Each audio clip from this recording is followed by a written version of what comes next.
I stumble, the cardboard box hits the pavement, spilling my life across the concrete. The crowd is too dense.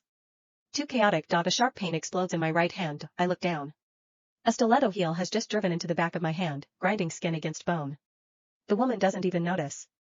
She, like everyone else, is surging toward the black SUV pulling up to the curb.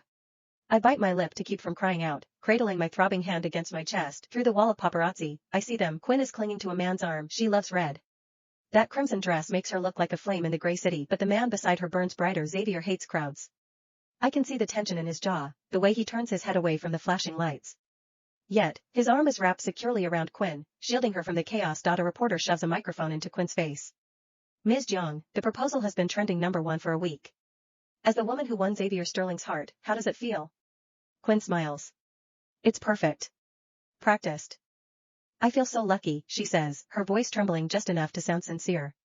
That during the 2 hardest years of his life, I was the one by his side. Xavier Sterling. The golden boy of New York. Born at the summit. Except for those 2 years after the crash. When he was paralyzed. When the world turned its back on him and treated him like a broken toy. Anyone has more right to say that sentence than Quinn. She didn't just leave. She hopped on a private jet to Milan before the doctors even finished the surgery. I was the only one left in the wreckage. It is a blatant, disgusting lie, but Xavier doesn't correct her. He looks down at her, and his expression softens. He looks happy. He accepts the lie because he wants it to be true. He looks at her like a wildfire finally finding its river. Shutters click furiously. The press is eating up this moment of true love. Then, Xavier turns his head, his gaze cuts through the crowd, over the heads of the reporters, and locks onto mine. His eyes are ice cold. I don't look away. I stand there, amidst my scattered belongings, and I smile. It's a small, faint thing. But it's real. I feel light. Xavier frowns. Confusion flickers across his face. Actually, I am lucky too. I'm lucky that for those 2 hellish years, I was the one there.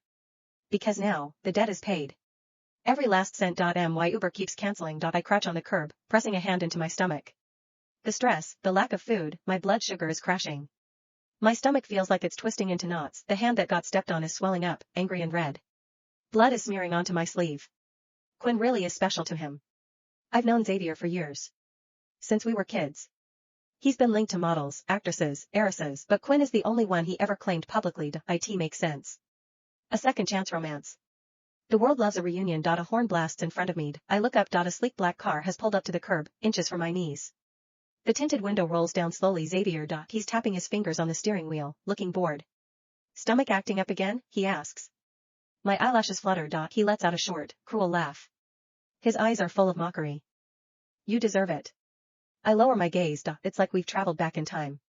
2 years ago, this was how he treated me. He used to tell me that my existence was an act of charity. I finally get it.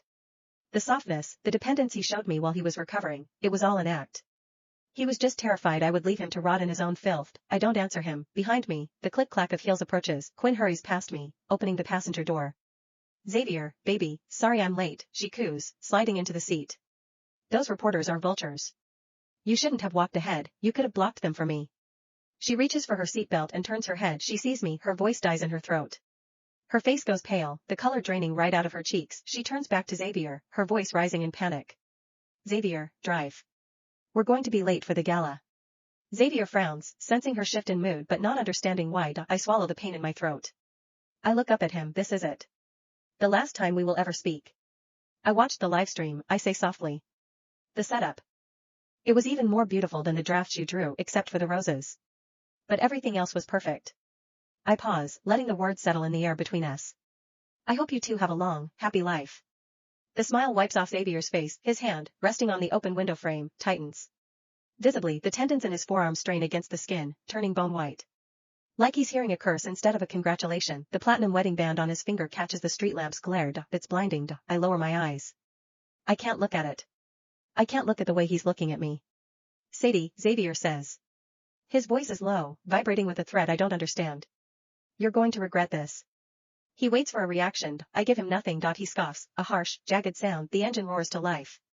He slams his foot on the gas, and the black car tears away from the curb, tires screeching against the asphalt.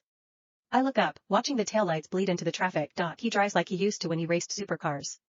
Aggressive. Reckless. Even when I wish him well, he gets angry. The man is sick, but regret, no not this time. My Uber is never coming. I accept my fate, ready to limp to the subway, when my phone buzzes against my palm. One message, where are you? I hesitate. My thumb hovers over the screen, then I send the location. 30 minutes later, I'm sitting in the back of a plush, leather-seated SUV. My arm is extended, stiff and awkward. Reed is leaning forward, his eyes lowered, focused entirely on my hand. He's cleaning the wound where the stiletto pierced the skin.